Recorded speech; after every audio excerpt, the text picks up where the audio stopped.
I owe a great deal of my contentment and peace of mind simply to not giving a fuck. And we hear this all the time. If you want to be happy, just stop giving a fuck about everything. And while this seems like great advice, exactly how do you go about not giving a fuck? Because it's often a lot easier said than done.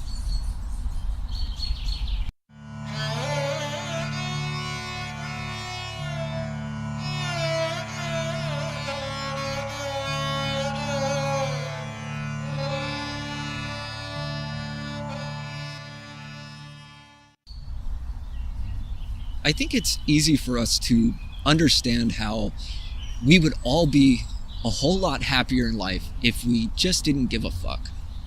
And what I mean, of course, is if we weren't so overly concerned, if we didn't worry so much. And so we try not to give a fuck.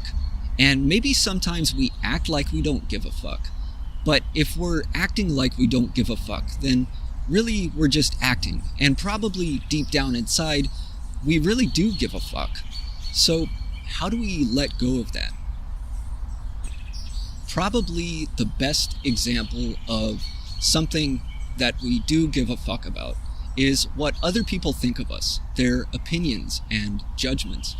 We probably give a fuck about that more than anything else.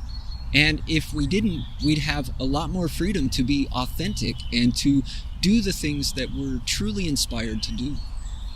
So you have to ask yourself, first of all, why do I give a fuck what other people think? And the answer is probably that you're insecure. So can you simply acknowledge that? And it's not something to be ashamed of. You don't have to feel bad about it. It's actually a lot more common than you might think. So can you just begin to acknowledge it? And then ask yourself, why am I insecure? And it could be any number of things. When I began to really explore this within myself, I had a variety of answers. I'm not talented enough. I'm not attractive enough. I'm not wise enough. And it's almost always this feeling of not being enough in some way or another. But what does it even mean to be enough? I think what we mean by this is some sort of perfection. But nobody's perfect. Not in the way that we imagine perfection. Everyone's got some flaw, some limitation, some shortcoming. So what does it even mean to be enough? This whole idea of being inadequate in some regard is only dependent on comparison. And how do we compare ourselves? We compare ourselves to others. But we're also very selective about who we compare ourselves to. So if I'm a musician, for example, who doesn't think I'm good enough, that my skills or my talent isn't good enough, it's because I'm comparing myself to other musicians who are more skilled and talented than I am. And that's probably because they've been playing longer and have dedicated more of their time and energy to practicing and mastering that skill. But we don't tend to consider these things. But if I were to compare my skill and talent to everyone, and I mean everyone, I would find that there are many people with greater skill and talent than myself, but I would also find that there are just as many people with less skill and talent, and even some people with no skill or talent whatsoever in regard to that particular area. Because the reality is that we're all in different places in our lives. We all have different temperaments, different strengths and weaknesses, different ways of approaching things. We all have a certain amount of experience or practice, and so we all have different skill sets and skill levels depending on so many different factors. So it's not really a matter of being better or worse than anyone else. It's just that everyone is in a different place. And just as there are people who are more skilled than I am in this particular area, there are people who are less skilled. So it goes both ways. But we tend to focus more on the people who are more advanced in these areas. And we get so caught up in that comparison. And the thing is that we really shouldn't be making comparisons at all. given that everyone's experience is different.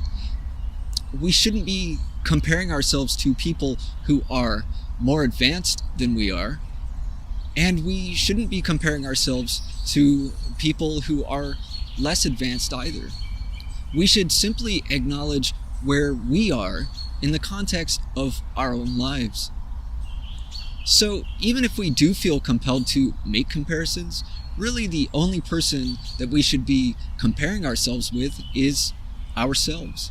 So if I've spent a lot of time learning to play an instrument, rather than comparing myself with a master, I might simply look at how far I've come by comparing my present skill level with my skill level from, say, a year ago or longer. Because probably there was a time when I didn't even know how to play that instrument. And in comparison to that, I can recognize that my skill has greatly improved. And that's something that I can feel good about.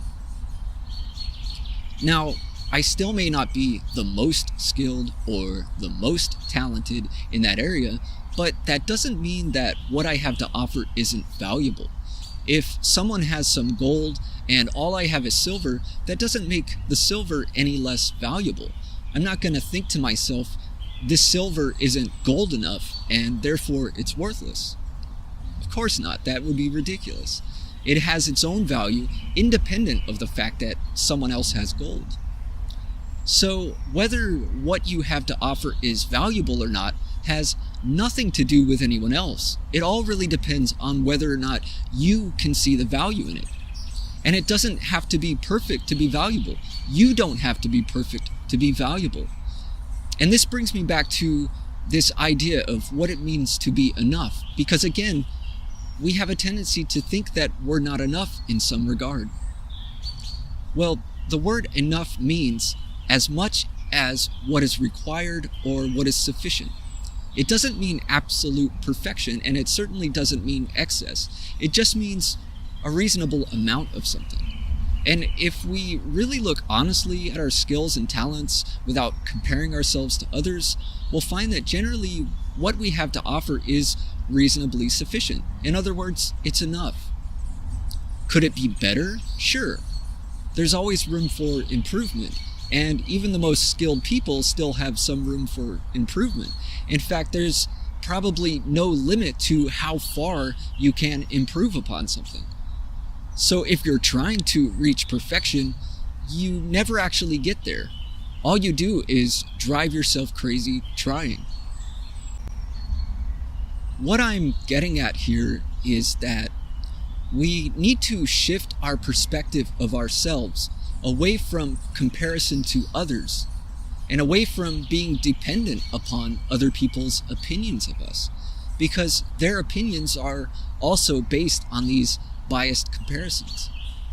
What we really need to do is simply recognize the value in what we have to offer, based on itself, not on comparison. And that goes not only in regard to skills and talents, but characteristics as well. Are you compassionate? Are you considerate? Are you helpful? Are you generous, even with what little you may have? Because these kinds of things are immensely valuable. And if we really take an honest look at ourselves, we can always find something of value which we have to offer. And once we begin to recognize the value in what we have and to honor that, the less we feel the need for others to evaluate and validate us. In other words, we stop giving a fuck about what other people think. And that's just as true of positive opinions as it is of negative ones. Because as long as we rely on other people to tell us how valuable we are, we're really not seeing it for ourselves. But once we do, and once we let go of the need to be validated, we don't value the opinions of others as much as we value our own recognition of ourselves. That is, our recognition of our own value. And when we come to that place of no longer giving a fuck, we suddenly find that we're free to truly be ourselves, without apology, without shame, without concern for whether other people find it acceptable or not. And with that comes a deep and unshakable sense of peace and contentment. When our happiness is no longer dependent upon other people, or on how much money we make, or how talented we are, and so on, we can be happy anytime. And we really don't need a reason. It's only when we need a reason to be happy that we find so many reasons not to be.